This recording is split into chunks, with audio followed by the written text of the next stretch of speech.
नागेश पाटील जर याच्यामध्ये गेले शिवसेनेमध्ये किंवा वेगळा गट शिंदे स्थापन गटात केला, गेले तर तर काय असेल निवडणुकीचा?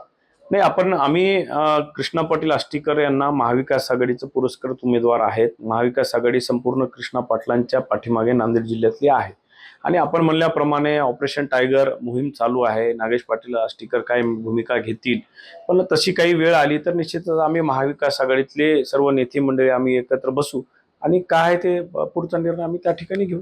पण त्यांनी समजा भूमिका बदलली नागेश पाटलांनी, तर मग तुमच्याकडे काय पर्याय आहे काँग्रेसकडे? नाही, काय पर्याय आहे किंवा काय पर्याय देता येईल हे महाविकास आघाडीच्या घटक पक्षाशी चर्चा केल्याशिवाय मला तरी आता त्या ठिकाणी काही सांगता येणार नाही. वंचितचा पण उमेदवार म्हणजे रिंगणामध्ये आहे. मग हो आहेत, वेगळे वेगळे उमेदवार आहेत, पण महाविकास आघाडीच्या सर्व घटक पक्षाची आम्ही बैठक घेऊ आणि पुढील दिशा ठरवू.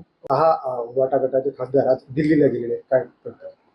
आता ऑपरेशन टायगरची चर्चा राज्यामध्ये मोठ्या प्रमाणात आहे. काल बरेचसे खासदार दिल्लीला गेल्याचं असं माध्यमातून, प्रसारमाध्यमातून, मीडियातून कळते. आणि काल संजयजी राऊत यांनी वक्तव्य केलेलं आहे की शिवसेनेचे जे खासदार आहेत ते माननीय उद्धवजी ठाकरे साहेब यांच्यासोबतच त्या ठिकाणी राहणार असल्याचं वक्तव्य काल संजयजी राऊत यांनी केलेलं आहे. काल संजय राऊत आणि उद्धव सेनेचे जे खासदार आहेत ते दिल्लीला गेल्याचं कालच्या आपल्या न्यूजच्या माध्यमातून आम्हाला कळालेलं आहे.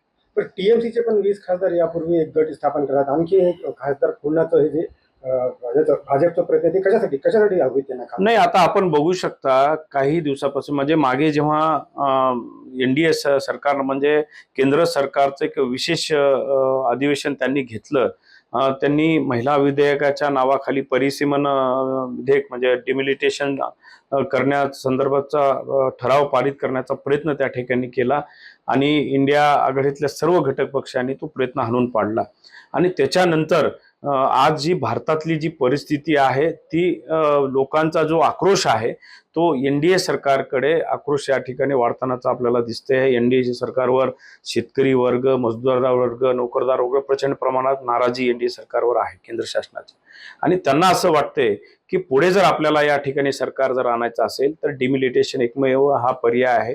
जागा विभाजन करायच्या, वाढवायच्या आणि त्या माध्यमातून पुढील येणाऱ्या काळामध्ये आपलं सरकार परत आणायचं, हे त्यांचं प्रयत्न वेगळ्या वेगळ्या कृत्यातून दिसत आहे. आता बरेचसे डिमिलिटेशन त्यांना मंजूर जर करायचं असेल तर मोठ्या प्रमाणात खासदारांची जुळवाजुळव त्यांना करावी लागेल आणि काहीसा हा प्रयत्न त्यांचा दिसतोय, पण मला वाटतं की हे त्यांचा प्रयत्न यशस्वी होणार नाही.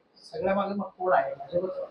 निश्चितच भाजप हे सगळ्या घडामोडी करताना या ठिकाणी दिसते, कारण भाजपला जर सत्तेवर यायचे असेल, मी आताच म्हणल्याप्रमाणे मोठ्या प्रमाणात देशामध्ये नोकरदार वर्ग असेल, शेतकरी वर्ग असेल, तरुण वर्ग असेल, मोठ्या प्रमाणात भाजपवर नाराजी व्यक्त करताना दिसतोय. आणि त्यांना पुढे जर सत्तेवर येत असेल तर डिमिलिटेशन पर्याय त्यांच्यासमोर ठेवूनच ते करू शकतात. आणि त्याच्यासाठी मला वाटतं की भाजपचा हा प्रयत्न त्या ठिकाणी मोठ्या प्रमाणात देशामध्ये खासदारांचं जुळाजुळ करण्याचा प्रयत्न या ठिकाणी सुरू आहे. संजय राऊत यांनी एक रात्री ट्विट केलंय. ते म्हणाले की काही खासदारांना 15-15 कोटी रुपयांचे ऍडव्हान्स दिले जाणार आहे. आपला सपना मनी असे असं सगळं ते ट्विट आहे. त्यांनी मान्य सुद्धा केलं की काही खासदार जाणार नाही. बघा, आता ज्याप्रमाणे मागे महाराष्ट्रामध्ये जे राजकारण झालं, शिंदे सेना असेल, वेगळे असेल आणि वेगळ्या वेगळ्या राज्यामध्ये प्रचंड प्रमाणात सत्ताधारी मंडळी पैशाचा वापर करताना दिसत आहेत, गटतट फोडताना दिसत आहेत आणि तीच नीती त्यांची ह्या बाबतीतही असू शकते. तर तुमच्या सोबत म्हणजे उबाटाचे जे खासदार आहेत आष्टीकर, ते देखील दिल्लीला गेल्याची माहिती आहे. नाही, आष्टीकर साहेब दिल्लीला गेलेत किंवा नाही गेलेत माहीत नाही. कालच माझा त्यांचा संपर्क झाला.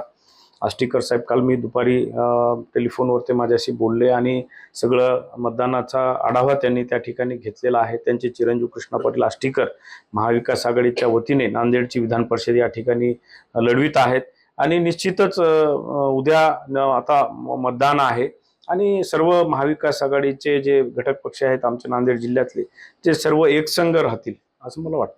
त्यांनी समजा जर ते वेगळा जो गट स्थापन करायचा त्यांचा प्रयत्न सुरू, त्या वेगळ्या गटात गेले किंवा शिवसेनेत गेले तर महाविकास आघाडीतल्या घटक पक्षांची विधान परिषदेच्या निवडणुकीमध्ये काय भूमिका असणार? नाही, आता बघा, ह्या सगळ्या जरतरच्या घटना आहेत. आता काल जे खासदारांचं नाव ऐकण्यात आहे त्याच्यामध्ये तर आष्टीकर साहेबांचं नाव कुठं त्या ठिकाणी नाहीये.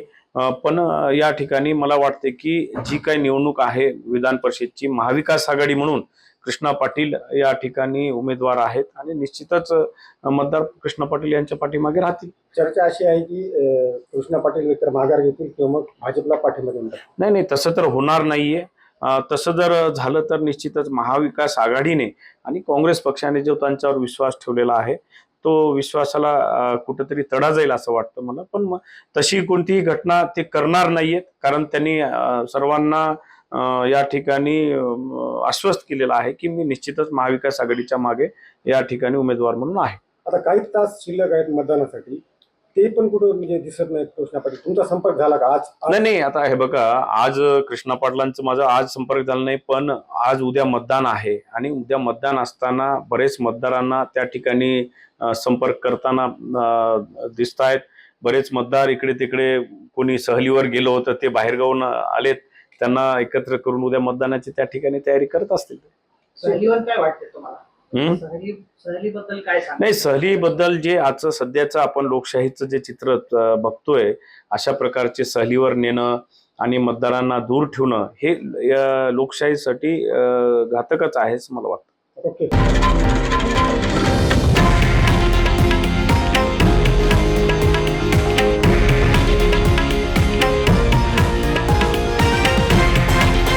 हे आहे देशातील नंबर 1 न्यूज नेटवर्क आणि आपण पाहत आहात TV9 मराठी, एकमेव.